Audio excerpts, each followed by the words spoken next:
Yes bro, എന്നിട്ട് ഫുഡൊക്കെ കഴിച്ചോ?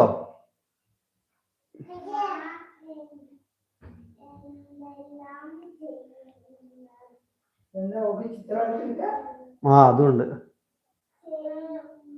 മാരേജ് കഴിഞ്ഞു. 5 വർഷങ്ങൾക്ക് മുമ്പേ എന്റെ ഭാര്യയും മോനും ഒരു കാർ ആക്സിഡന്റ് എന്നെ വിട്ടുപോയി. ഓ സാഡ്.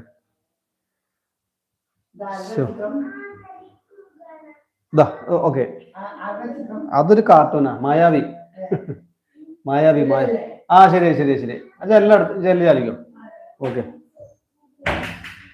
ഓ സൈമൺ ബ്രോ, ഓ സോറി സോറി സോറി. മാരേജ് കഴിഞ്ഞു 5 വർഷങ്ങൾക്ക് മുമ്പേ എന്റെ ഭാര്യയും മോനും ഒരു കാർ ആക്സിഡന്റിൽ എന്നെ വിട്ടു പോയി. ഓ സോറി ബ്രോ. എന്തായാലും താങ്കളുടെ ദുഃഖത്തിൽ ഞാനും പങ്കുചേരുന്നു.